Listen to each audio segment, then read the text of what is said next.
Okay,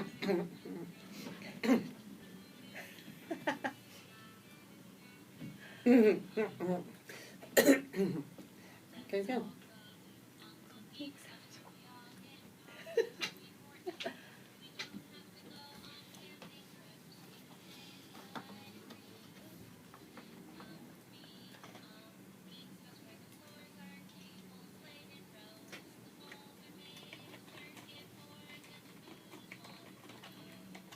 This is What She Said with Kate Wheeler, Christine Bentley, and Sharon Caddy on Canada Talks. Hi there, I'm Christine Bentley in studio with Sharon Caddy today. Yay. And we have our techie master, Chris Abel, and I know nobody out there wants to hear one word from Sharon and I. All they want to hear about is Chris Abel and Apple. Mm-hmm. Yeah, exciting day. It's a frenzy out there. It is. And we are just 1 hour and 30 minutes away from the big announcement. Look at you counting down. Ooh! At that time, Apple will be streaming live through their website from San Francisco. And they'll hit the stage, and there'll be probably about an hour and a half presentation. It's going to take a while before they actually get to the big announcement. Well, you know, I'm hearing that there are people lined up outside Apple stores waiting for this announcement because they somehow think that they're going to get on a line. I guess they're going to get on a list to pre-order, or what is that all about? I mean, they're hedging their bets. So they're Really? they're assuming something is going to be unveiled and in stores today. That's not always been the case in the past. There have been people who've lined up on these kinds of announcements and then been disappointed when Steve Jobs and now it's Tim Cook will say coming in 2 months. Well, I was going to time, say, 3 like, months just time. before Christmas shopping season, it would seem, to me, it would make sense if you announced it now and then you set up a date for people to line up. That would make Correct, sense. Well, my son in New York actually did line up and just got to sign his name on a pre-order list. Yeah. I mean, Yeah. but people, he's not doing it this time, but, I mean, people do. They're just, Apple lovers are Apple lovers. Well, Oh, Chris, yeah. I'm guessing from what I'm hearing this time around, I mean, obviously everyone's looking for the next phone, the next iPad, but the big announcement is the wristwatch, I would imagine. So that's what's really exciting because, I mean, for the last 7 years, every year we've gotten a new iPhone, and for the last 4 years, every year we've gotten a new iPad, and ever since the iPod, there's always been new software, and that cycle has been so predictable that the Apple events haven't been exciting since really the iPad. So the big anticipation is that we're finally going to get something new for the first time. The wearable technology. Yeah, and the reason we kind of know that that's going to happen, what you can bank on are a few things. So Apple does not do leaks. Everybody thinks Apple does leaks. No, that's not part of their culture, but they do have favorites in the press. And earlier this year, they allowed the New York Times to do a profile on them.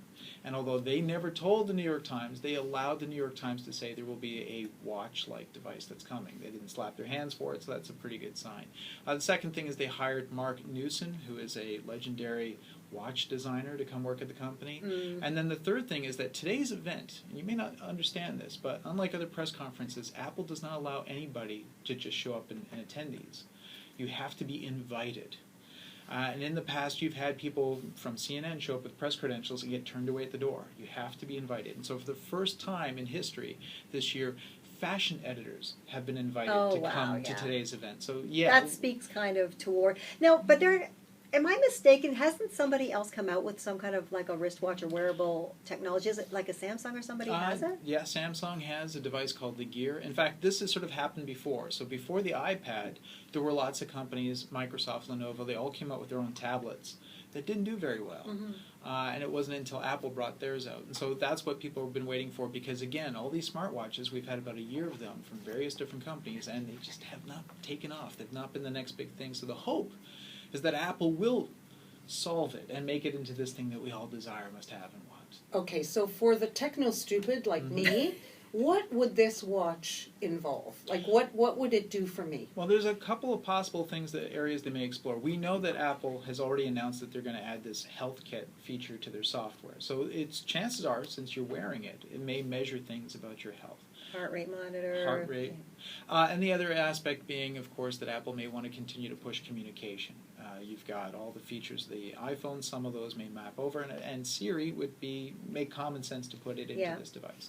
The other feature that we're looking for today is that Apple previously bought a company called Beats, which is a music company best known for The their headphone headphones. people, yeah. But they also do streaming music, and so it's likely, because Apple has hinted that when you go to their website to watch their streaming event today, there will be other things on the website for you to enjoy. So there's likely to be a big music component today. Historically, Apple has often announced their music stuff in September.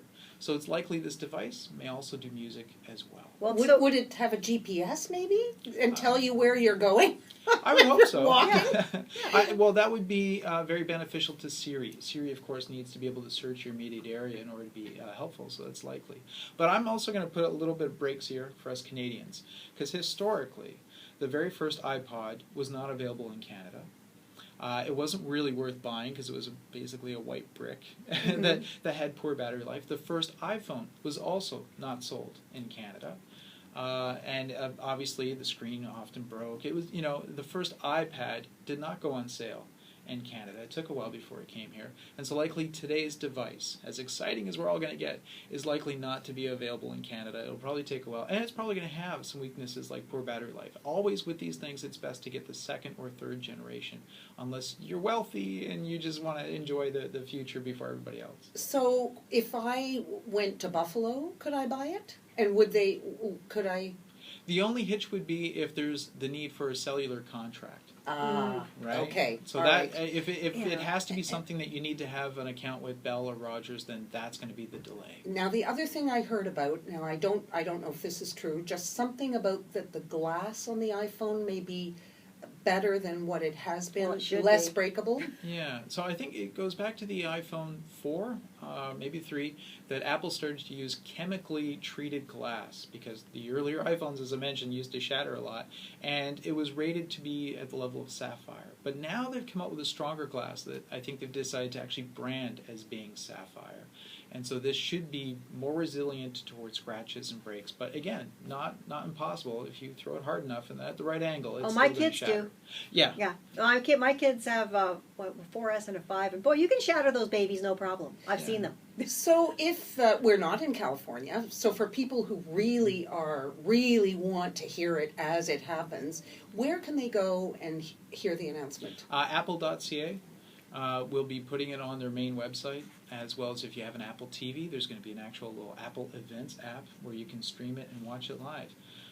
It used to be that only guys like me could see these kinds of events, and now everybody can online. So it's Cool. kind of cool. Now I want to move off of Apple and into robot news. Oh yeah. Let's This is talk about exciting. robots. I This love is your robot news. unbelievable. This story is unbelievable. Well, this is a great Canadian story. So there's a project that's called HitchBot, and they describe themselves as being an artistic science project. And it's a wild idea. So this is a bunch of universities, Ryerson universities, others getting together and creating this project in Port Credit Union, and they developed a childlike robot about the size of a 6-year-old.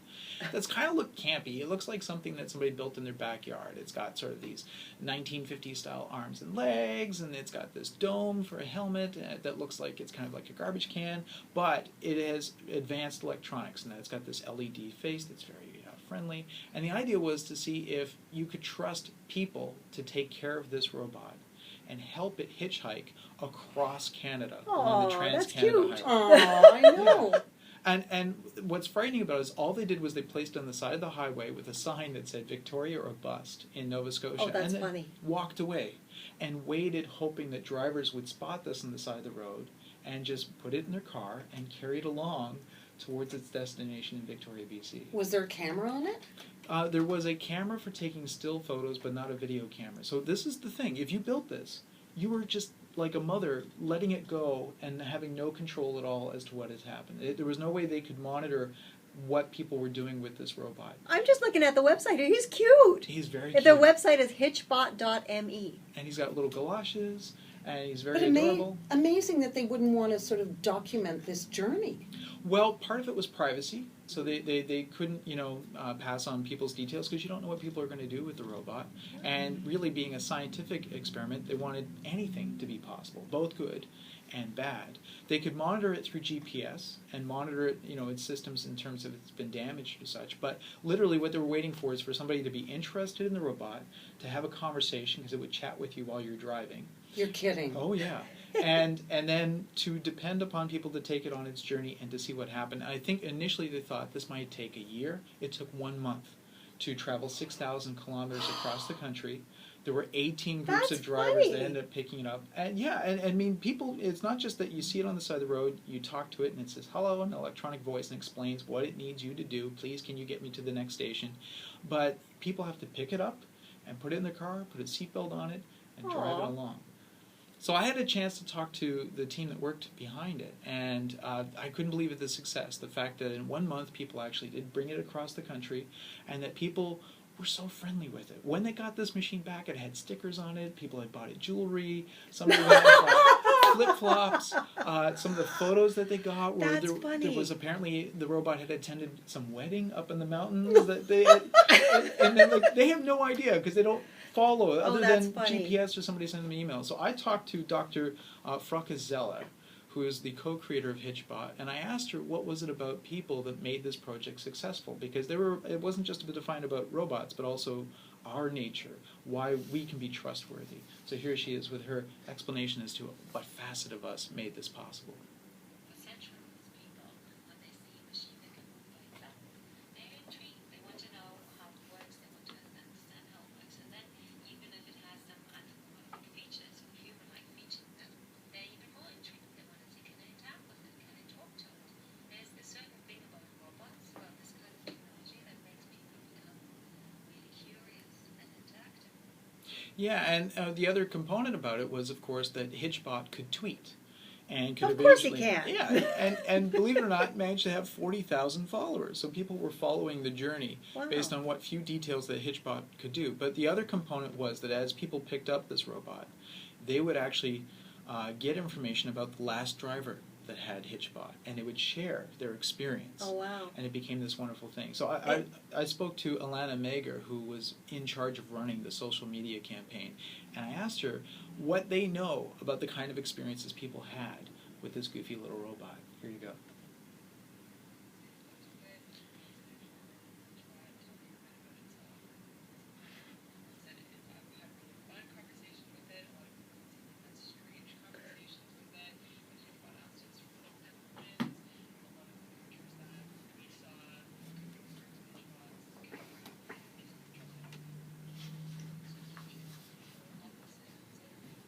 Crazy, huh?